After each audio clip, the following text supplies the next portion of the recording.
Malden College is over 550 years old, and it's been accepting undergraduates reading English for well over 100 years. And Mamoru is in pretty exalted company. If you go back through Dudley Moore and Oscar Wilde and John Betjeman and C.S. Lewis and many other people who've been associated with English here, he is part of a kind of long tradition. And the good thing is he doesn't disgrace it. In fact, he adds to it.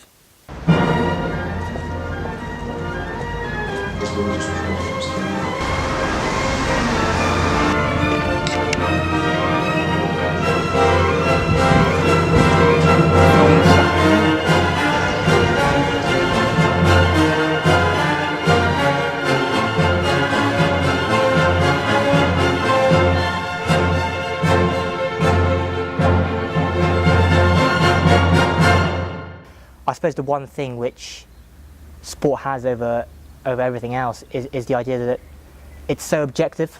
So instead of really concentrating on, say, acting or writing or even music, even though those are things that I absolutely adore doing, sport's always been that one, I suppose, kind of constant, simply because somewhere along the line there's that kind of very, very cold, clear truth that if you're good enough, you'll make it.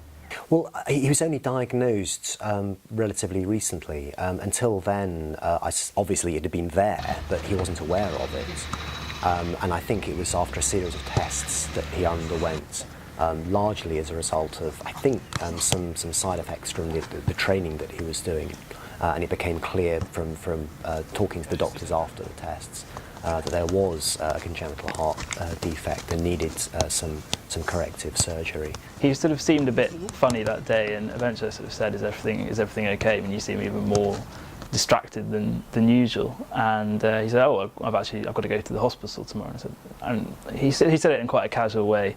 And so I started obviously asking him what he was going in for, and the more he revealed, the more it was quite obvious it was serious. And so I sort of eventually found out he was going in for this heart operation. And the rest I know is that it sort of seems to be getting worse almost, but he's he keeps it to himself. I don't think he wants to worry anyone with it, even though naturally you would worry if someone says, "Oh, I've got this massive heart defect." There's been a few games where he hasn't been able to exert himself as much as he would like, in terms of running around and covering the distance that he might otherwise, just having to take it a little bit easy and play a bit deeper and just kind of play a playmaker role as opposed to maybe getting forward as he might do normally. And so I suppose with the heart condition, for the first time, I suppose the hardest reality, getting diagnosed, operations and stuff, that's all difficult. But for me, the hardest thing was coming to terms with the fact that you might not be good enough, period. I.e., even if you're the best player out there, the idea that, on your medical record it says, he's got a potentially kind of fatal heart condition is always going to be some sort of detraction. And so for the first time, that reality almost of if you're good enough, you'll make it, is starting to be a bit shattered.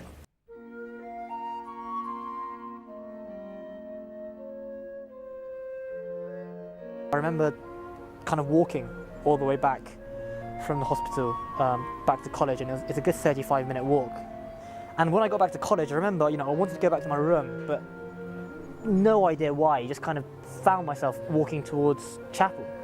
I remember, because I hardly ever go to chapel. I'm not a religious person, I'm not Christian, so it's something where it's a really, really kind of incongruous thing to do. I remember thinking, almost what the hell am I doing here? But I remember taking a seat in the corner, kind of away from everything. There was a statue of, Christ or Mary or somebody above, and so it's that kind of classic thing. And if it was a Hollywood blockbuster, that's when I was hoping for an epiphany, something. Anyway, just to get over it. I walked in and and good 10-15 minutes just kind of sat in the corner, and it was nice because it was completely quiet. Evening kind of settling in, so you kind of it was that really nice kind of enclosed feeling, and you can close the door behind, so make it look as if it was a service. So it was just me, absolutely brutally got nothing.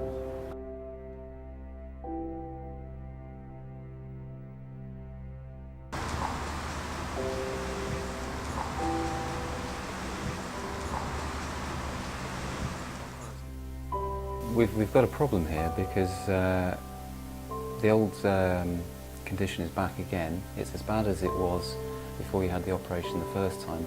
And I'm really sorry to tell you this because, you know, I know it was traumatic enough at the time. You had to go through all the surgery, and it looks like it's crept back to what it was. You've got your exams next week. That's going to put you under more pressure.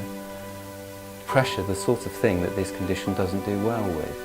So I've got a kind of moral problem here about whether I should allow you to go through your exams, which is terribly important for your career. I don't know if you'd even get another chance again from the university to go through that, and then run the risk of this cardiac problem becoming worse, or whether to do what medically I should be doing, is getting you off to cardiology and getting the treatment that you need. He sees dozens of students every year who want to pull out on medical grounds, and sometimes it's justified and sometimes it's not that justified.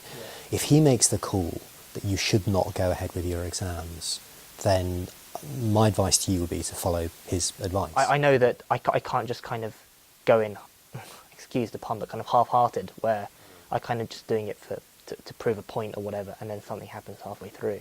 It's just the other factors, you know, of I took a year out because of the heart condition, and yet here we are back again in the same position. And even to the extent that even if I was to swallow pride and come back next year, you know, what if we're having the same conversation?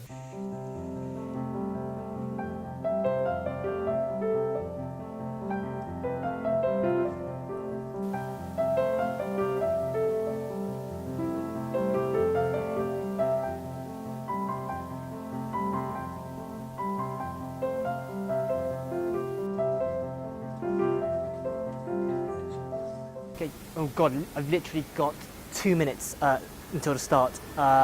Basically, I've decided to go against every single bit of medical advice, sane advice, rational advice, and I'm just going to take the exams. I'm going to bite the bullet and just sit them. Simple reason is I just want to get them done. You know, I'm not trying to be a hero.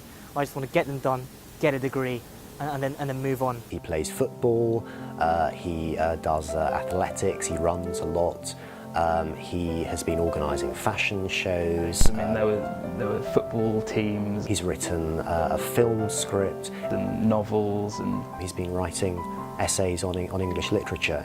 I think I sort of see little pieces of them, but I'm never quite allowed to see the whole picture. And that's why it was such a kind of extraordinary shock when he was diagnosed with something that seemed to slow him down, or at least put him at risk of slowing down, because he always seems to be living life at 1,000,000 miles an hour. He came in here yesterday. It was the first time I've seen him for a long, long time, and he sort of said, "Oh, my heart's working at 50% capacity, and I've got a 50% chance of living or dying." And it's pretty scary when someone comes into you and you're just you think, "Oh, my finals are so terrible and traumatic," and someone comes in and says, "Actually, 50% whether I'm going to live or die." Our panelists with examinations in rooms 8, 10, 11. Second question, literally a wasp was flying around the room. Good 10 minutes, I was just kind of following the flight path of the wasp. Just it's one of those things, kind of 3 hours exams. You're writing constantly. And with me, particularly kind of attention deficit. I finished, but there's one last thing, which is it's an Oxford kind of tradition after finals, after you finish your exams, called trashing. Surround him, yes! Surround him! Cover him. So good. Sorry. Cover him. Not vaguely amused, to be honest. Finished 10 days worth of exams.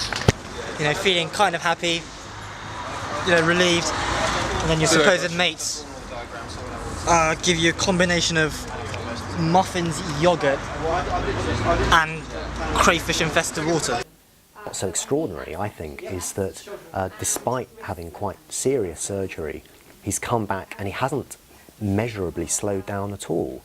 He's obviously been careful, he's obviously been slightly more considered in what he does and how he does it, but he's still managed to juggle endless projects and ideas and possibilities. He's still managed to write some extraordinarily creative and interesting bits of criticism for his degree. The main causes of heart problems in the young is these recently recognised congenital heart conditions which involve electrical problems in the heart. Unfortunately, a lot of the time patients don't get much warning about it. They'll get very subtle symptoms which could be mistaken for just ordinary symptoms of kids running around doing sport, and a simple ECG would be able to detect this problem. And once detected, it's very simple to treat. The problem has been not the lack of medical understanding, but the lack of public awareness. Patients or people's awareness of symptoms can then be brought in front of doctors and then fairly simply sorted out and treated. I'm a dreamer, but when I wake, my heartbeat beats and counts my fate. Forget my dreams, it's just too late. What can I do, or what can I say? My heart is right in all the wrong ways. I wish there was a cure in my condition. Is that I know so many kind of young people who've been diagnosed who've been scared to live their lives because they're worried about collapsing, because they're letting their kind of heart condition rule their heart's desire almost.